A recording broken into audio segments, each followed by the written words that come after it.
So welcome. Can you tell me Thank a you little very bit about who you are? Well, I guess I'm most notably known as the Bipolar Businessman.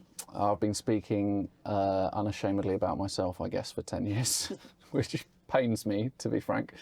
There's a lot of shameless self-publicity out there, and I'm eager not to be a part of it. But yeah, I originally started a blog called The Bipolar Businessman back in around 2014-15, and I met a guy called Jeff McDonald, who I know that you guys have interviewed previously.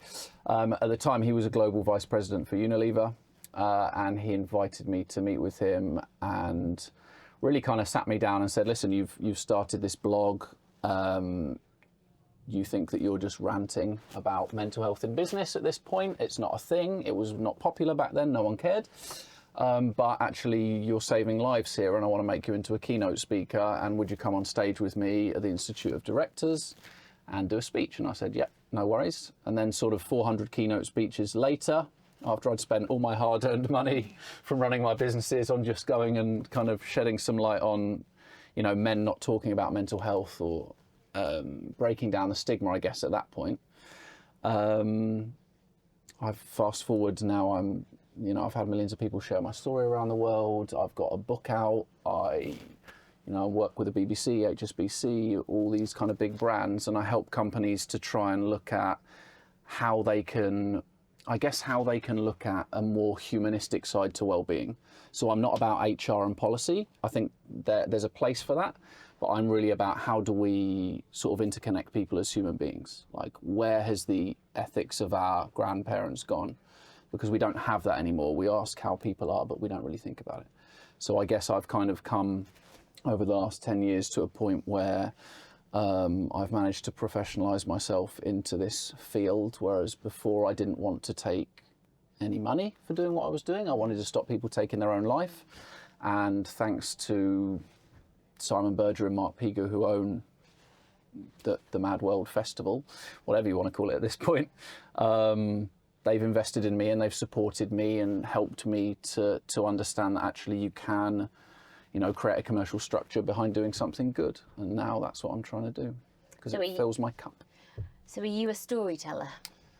Yeah, I think I've always been a storyteller. My mum used to say I could sell ice to the Eskimos, and ironically, I trained as a youth Olympic swimmer, and when my parents split up when I was young, I chucked all that in and was just depressed and sad, and a teacher picked me up at school and got me into acting, and then I went to theatre school, and so I was kind of galvanised to be going towards the kind of stage and stuff like that.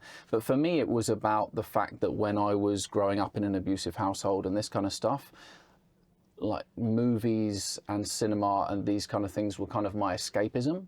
I learned how to be a good father. I've got a 6-year-old now. I learned how to be a good father watching Robin Williams movies. And I still profess to this day that if I put the right Robin Williams movies in the right order, I can train anyone to be a real man, right?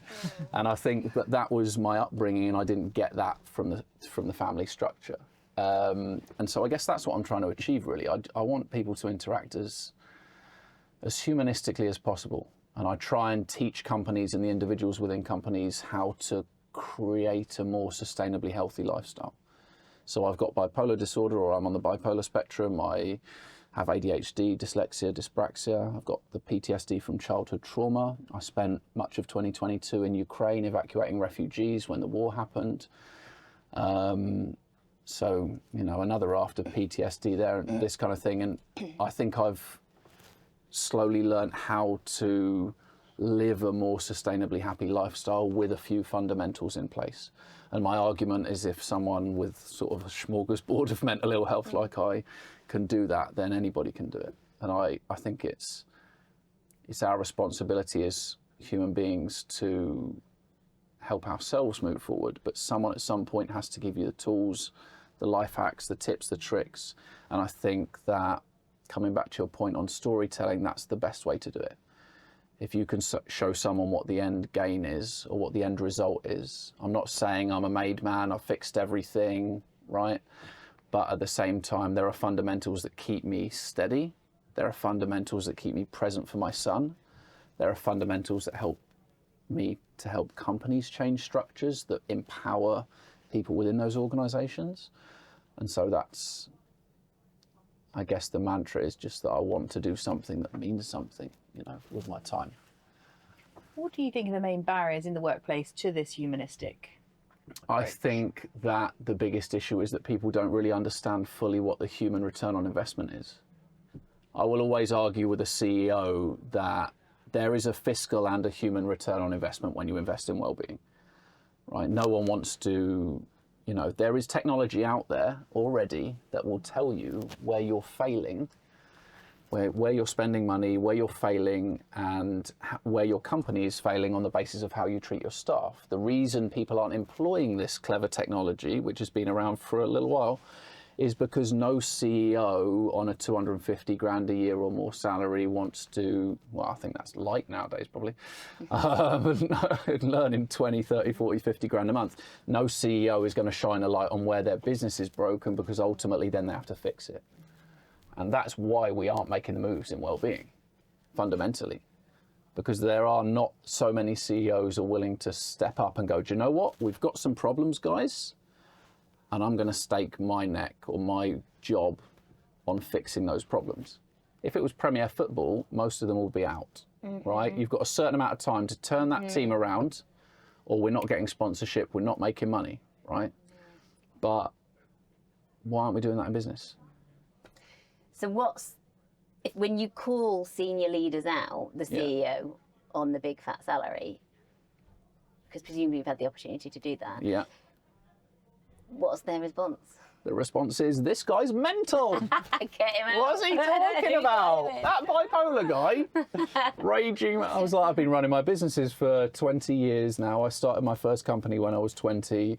I've made tens of millions or hundreds of millions of pounds for companies like Amex and Charles Tyrwhitt and Hugo Boss and Hackett and these types of companies, right? I know what I'm fucking doing, right? So I've sat in boardrooms. I can talk to the person on the street or the big issue seller just in the same way as I can talk to a boardroom full of execs. But ultimately, when I come out and talk about this type of thing in an environment and you have a disgruntled C-suite exec who doesn't want to take steps to make change, they will always shine a light on my mental health issues and what my issue is. He must have an issue. It must be mental health related because it's too controversial what he's saying. No, it's just fucking real. Right? It's just real. I'm just being honest because I've got nothing to lose. I don't care if you hire me. I don't care if you buy my book. I really don't care.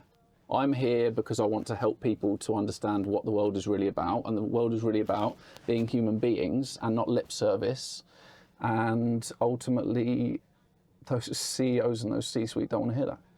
There's not too many people at this event today who will wear their heart on their sleeve like that, and that's not because I'm bipolar. It's just because I have a sense of and this does come in many senses with neurodiverse individuals, a deeper sense of ethics. I wouldn't sell my mum to do a deal that made me millions of pounds. It just doesn't sit with me. And so to do the right thing is paramount to me above most other people in business. I would have made millions of pounds way earlier, like if I'd shit on loads of people when I had the opportunity to do so. It just didn't sit right with me. And I've been screwed over many, many times in business over the last 20 years because I wore my heart on my sleeve, because I was too trusting, too empathetic, too invested in working with people. Hackett's a good example. Traditional British brand, doing everything right, adorning the elite with the world's finest clothing. Toxic environment, 65% attrition rate for staff every year. And when you've only got like 120, 150 staff in the head office, that's a lot of people. Like that are coming in, being depressed and leaving.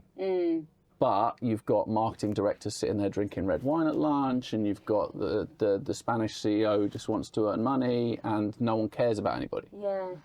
I think it comes down to, and this has come up in other conversations even today, but like, what is doing business? Like, what is an organisation? Like, is the organisation just its profit and that's, you know, reported to its accounts? Is it the results of the employment survey? Is it the attitudes and beliefs of people in the C-suite?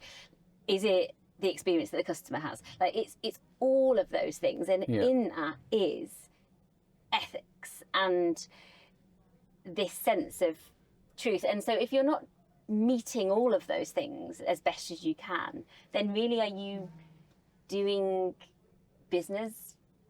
Loads of people are doing that and not caring about elements of this and getting away with it because we, the society, aren't holding, I mean, and there's progress, you know, B Corp companies and, you know, more ethical standards existing in the way that we all do business, but there's not enough in this like little space that's really making people step up and be like, oh, you can't do that. Yeah, I think it is challenging. I mean, people telling me all the time, like, you can sell anything to anyone and all this kind of thing. It's like, I haven't sold anything a day in my life. I just have relationships. If people want to buy something off me, they buy off the back of the fact that I cared about them. Like sometimes when I go into meetings, I'll go and check out people's social media or whatever. I'll see what their interests are and I'll ask them about that. Like I want to get to know people. So maybe I have a product or service to sell over time, but ultimately I don't want to just sell something to someone and make some money. I want running my own business or being in business to be about connectivity and learning about others and finding my people, those people who resonate with my values and my ethics, right? And so I don't mind losing a sale because that person was a dick, right? If you've got £1 million and you're a dick, you're still a dick.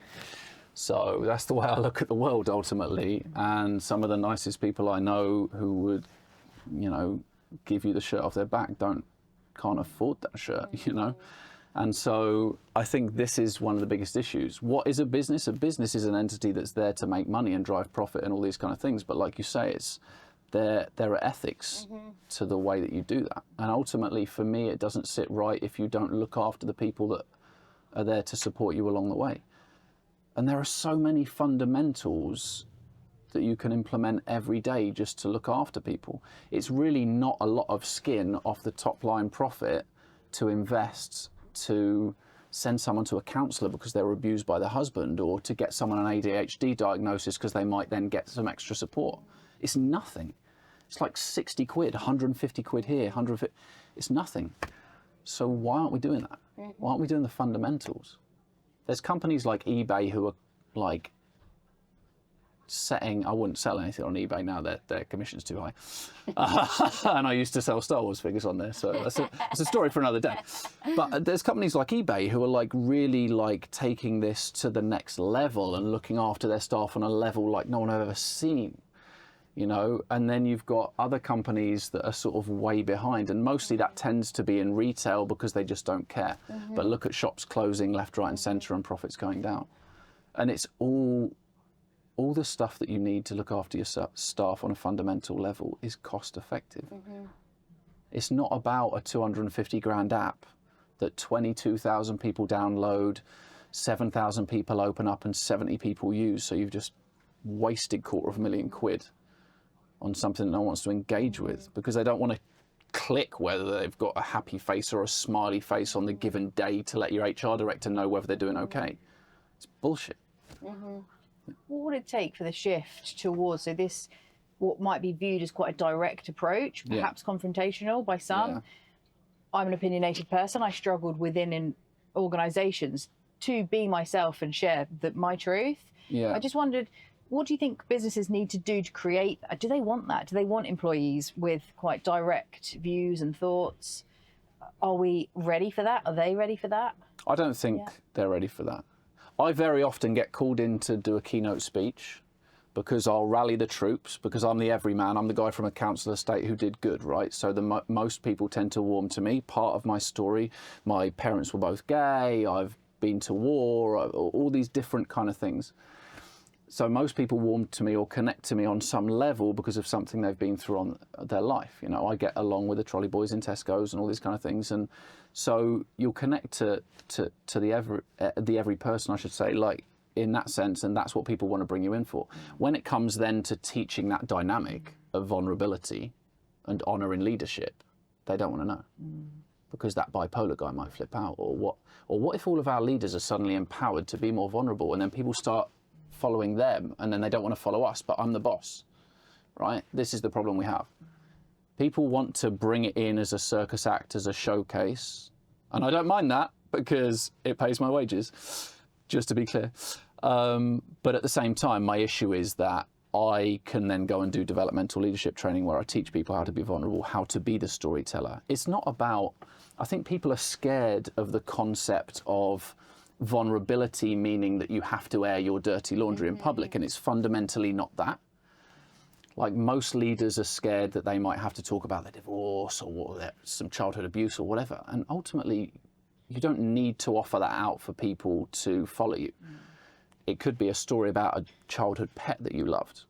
Vulnerability is just talking about something that engages people on a different level outside of the work context. And I think that's the challenge we're still trying to overcome. C-suite and execs are so scared about this shift in the validation that surrounds how they govern their role or how they manage their position. And they're so worried about dropping down that echelon because they've been vulnerable in the context that they've shared something dark. But ultimately, the directors and the C-suite execs who are doing that type of thing have the strongest workforce. They're getting way more results. And fundamentally, coming back to the point we talked about before, which was like, what's the biggest problem is in getting investment in this type of thing, and that human return on investment, right? There is a direct correlation between the fiscal and human return on investment if you invest in caring about people. I think there's a slight challenge in the context of the combative nature of how staff often treat their companies, in the context that they expect their companies to just fix their problems.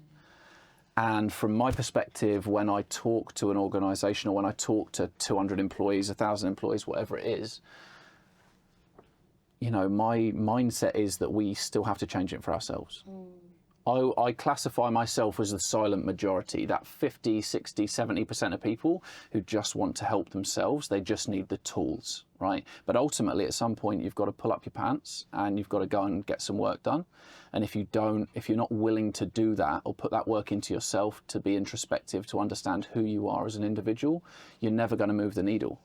So there needs to be this understanding from an employee perspective that actually you may have a company that offers you the tools, but you still have to take those tools and utilize them and find what works for you and go off and do that work. Because unless you're willing to change yourself, nothing's going to move. And that's the kind of disparity and the conflict between workplace and employees, because the companies don't feel valued for offering the services and the staff don't feel valued because they're not getting fixed, but you're not doing the work. And a lot of the companies aren't offering the services. So where do we bridge that gap? The employees, they need the readiness though, because of some personal experience that they might be, and everyone's in a different place with that. It could take to, someone's in their 50s before they experience, some depression or anxiety or burnout even. It's absolutely, the company should 100% have all the fundamentals in place, 100%. And any company who doesn't is not okay by me. It's not acceptable. I agree. And just because the engagement isn't always really visible doesn't mean that they don't. It's not valid. Yeah, no, I totally agree with you. It just takes one person. Yeah, I totally agree with you. To access that one thing that perhaps helped them to. If you've got 20,000 staff, you're not there to save 20,000 lives. You're there to save one. And if you save one, you did good. That was why I started doing this in the first place. But that is why measurement is difficult and ROI is difficult, because I think the acceptance of that reality is still, we're miles off. Yeah, I think people see it as a burden. They see it as cumbersome. They see it as fluffy or tedious. They see it as a tick box exercise. They think because we've got a few mental health first aiders trained, we've sorted it. But ultimately, it's never going to deliver. Yeah, don't get us started on mental health. No, I'm well against MHFA. I'll say that clearly. They stole my slogan. But I think that peer-to-peer support is the only way to go. Employee resource groups to understand your staff, through their eyes, and then invest in that. Because your employees can govern how you move forward. And if you support your employees with budget to govern how you move forward, you're going to get innovation. And then you're going to make more money, and productivity is going to be up by 35%, and everyone's going to win anyway. So why aren't you doing it? You're mental. Yeah, it does feel that we've got hard evidence. We know there's metrics, there's business cases, awareness is there, but it just 100%, just not shifting. The dial return to office. Yeah, and I'm a fan of office working, but there's something missing. Something doesn't seem to be landing. I love it. I love that connectivity. I love working with a client where I can go in, I can be amongst the staff, and I always liked working in an office. So I like a bit of homework, but I do feel quite isolated, and I thrive off connection. And so I think that is paramount and important. But I think people are just so tired of not knowing. Certainly leaders who are in charge of this type of dynamic are so tired of not knowing what to choose or what to do. Yeah. Because of some keynote speaker who had a mild brush of anxiety when he lost his keys for 20 minutes and he was late for his mother-in-law's dinner, and he charged you $2,000 for that story, and no one needed to hear it, right? I think that's the problem. We've had that problem since day one, right? This is why I was doing it for free back in the day. I was like, I can't compete with that. It's crap, you know what I mean? And now we're like 10 years on and people have gone, oh, if I create some technology to solve the problem for everyone. But ultimately, as a guy on the bipolar spectrum, I'm not going to come into office. I'm not going to tick a box on the screen and tell you if I'm happy or sad. You know. How do we know if you're happy or sad? Serious question. I think this comes back to helping to encourage staff to be self-aware. I think the thing that makes me feel strongest as an individual is I know myself. And I've done that work to do endurance racing, and I've done the fitness, and I've looked at my nutrition, and I've done all of these different things to try and understand who I am. And I think until we understand fully who we are as individuals, we can't even begin to understand anyone else. So I think if we really want to look to support people, we really need to understand what we're lacking as individuals and be a bit more introspective. I call it sitting in the narrative. So for me, it's like I wouldn't say dwell on the depressive aspects of life or the things that bring you down, but you certainly have to sit with them and question and understand where that's coming from. You know, I'm far stronger because sometimes in those moments I'm sitting there and I'm like, I feel shit today. And I have tried to train myself in a way to write down or at least introspectively think about, why do I feel shit? Okay, I feel shit because this month I haven't got a lot of money. Okay, so if I haven't got a lot of money, what are the parameters that led to me not having a lot of money? Because once you start to pick it apart like that, when I'm coaching, I do a lot of mind mapping with people, and I teach them how to mind map their brain onto paper for everything, vocation, relationships, all these different types of things. And most people, it's like a revelation to them. Because they're like, I'm just always thinking it, yeah. And so you're always thinking it, and it's trapped in your head, and it's swirling around, and it's messy, and it's stressful, and then you've got anxiety, and then you're burnt out, and then you're back in the same situation again. And now you haven't eaten, so then your body's working up, and then you're processing that again and again and again, and it's like this rinse cycle consistently. And until you start to pick that apart and go, right, how do I make this train of thought that led to this anxiety digestible for me? You're never going to get to a solution. And I'm not saying I execute that well every day. I'm awful, you know, but it does help to take a step back if you can understand how not to dwell on that darkness, but to pick it apart and to question it. Because as soon as you start to look at it like a project, rather than something that's dragging you down within your mind, it's easier to move forward. Amazing. Thank you for worries. Inspiring us and helping us to step back. No Can I worries. ask one last question? Yeah. What little things, exercises like you just mentioned, do you do every day to help? Do you know what? This is going to sound really tragic after I've given you some interesting insights, but fundamentals for me are making the bed. I clean my kitchen. I make sure everything is washed up. I tidy my desk before I start work. Like, those are fundamentals. You can't excel if you're in a habitat that is not conducive to clarity, because it's just going to mess you up. That works. So those fundamentals for me are something I have to do every day. It used to be all about the fitness and things, but I found that actually more often when I'm struggling for the get up and go, I guess. Covering some of those minor bases. I think executing some small tasks that help you to do another task and move forward. Those are the things that keep me pacing. Well, those things kind of sometimes keep you in the zone of procrastination, don't they? And like, you're not I think you need to know when you've got ADHD, you need to know when to draw the line on procrastination. You could have a really 100%, because I will watch a motivational movie because I did my washing up, right? So I deserve a treat, right? But I think, you need to know where to draw the line with procrastination. But yeah, small fundamental goals executed straight out of the gate, I think help to turn you on. And when you're in an environment that feels clean and safe and gives you clarity, you can do anything. And I didn't even do a shameless plug for my book. No. Let's not even talk about it. No, but what is that book? If you want, find that book. We could put the details of the book at the bottom of the podcast. You want motivation behind the book? The motivation behind the book was actually kind of what we've been talking about. I think I never found a fit within a business. So I started my own business because I wasn't understood and people didn't understood how I got such great results in terms of generating revenue and looking at things differently. And so my motivation behind the book was there's a lot of misconception behind. So the context of the book is about how embracing neurodiversity can revolutionize your business, right? And the book is called Spectrum of Success, as we're talking about it. But I guess there's a lot of misconception about the fact that someone who's on the autism spectrum or someone who suffers from a bipolar disorder or even has epilepsy or something, that might be detrimental to how a company operates. And I kind of got a bit fed up of it. And so I wanted to really utilize the context of the book to detail. It's kind of like a dummy's guide to neurodiversity in a way, like a company dummy. So if you're a leader and you want to learn how to encapsulate everything you need for the fundamental shift in looking after neurodiverse staff, for the betterment of the company, for increased profits, productivity, and these kind of things, that's what I've tried to do.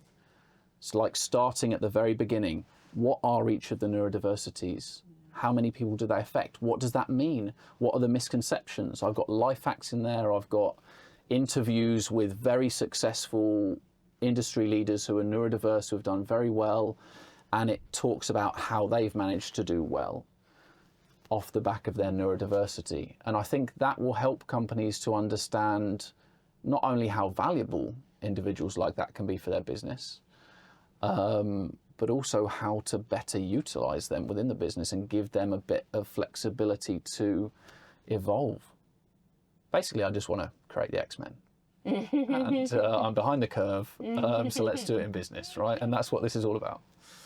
Amazing. So this is great for our listeners of the podcast.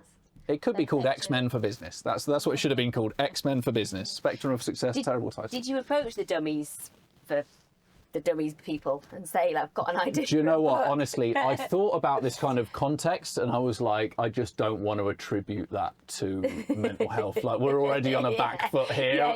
I'm swinging for the fences as it is. Let's not even put that on there. The dummies. So I'm explaining it like that so that business leaders who just aren't pulling their finger out might get the concept that it's really bite-sized and easy. There's only 9 chapters, guys, and the 9th is a summary. Right, you can do this if you invest. Are you giving it away to us? Are we allowed to have a copy? I am giving that one away to you, clearly. He is now. Now. Thank you. And you can be the custodian. I'm giving it away specifically Okay, to you because we met on a neurodiversity roundtable last year, I believe.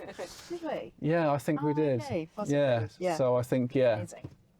So you're welcome to take that one and explore it with people. Thank you very much. Thanks so much. No worries, thanks for your time. Really appreciate it. Great to hear your rants in person. Hey, that's what it's all about. Like, I won't get any business or any book sales off the back of it, but it certainly is fun. Yeah. That's what it's all but about. that's why we're all here, right? For the love of it. Yeah, I just enjoy doing it.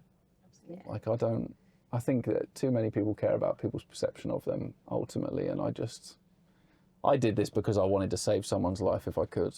And I've done that 50-fold, you know. And so for me, the reason I keep doing it is because selling millions of quid's worth of shirts and these kind of things or whatever doesn't mean anything near what it feels like to have someone say, fuck, you've changed my life. Like, I remember meeting a girl actually, and I won't chew you off, I'll bugger off, but I remember meeting a woman at a conference once. It was the first mental health conference in Wales and it was at Cardiff City Stadium. And she came up to me and she was there with 7 colleagues and she listened to my speech and she came up and she said, listen, I I'm here with 7 colleagues, so I have to keep it on the down low, but I've got bipolar disorder and I haven't told my husband of 9 years. And I was like, okay. She was like, I'm really worried that if I tell him, he's going to leave me. So I spent loads of time with her that day, having to be clandestine outside of her colleagues, and she went away and she texted me later on that evening and she said, I've just told my husband and I couldn't have done it without you, fucking hell. And he said it makes so much sense. Like, let's get you a bit of support. Like, that makes a lot of sense to me. Okay. And that's the most fucking beautiful feeling in my life, you know? And I think you can't really put a price on that. Doesn't matter if someone pays you 10 grand a month or whatever, like, you're never going to get that. And now, I don't really want to sell shirts anymore. No. I want to just do that. I do think we have a privilege, or it's a real luxury to be able to go in and be confrontational with businesses and challenge them as an external. It's really hard to do it internally. It's so hard to do it So internally. I hard. see that all the time. And it's just, that's why, I love When the you don't external care, there's a freedom in it. stuff. Yeah. That's There's why I nothing- have the freedom. Your job isn't on the line. You aren't seen as hard work, or That's why Mark and Simon invested in me, because they were like, you can say the things we want to say, but we can't, because we need investors, we need sponsors, we can't say this shit. But it's real and you have to say this, you know? And I can never thank them enough for that, you know what I mean? Like, it's given me that freedom.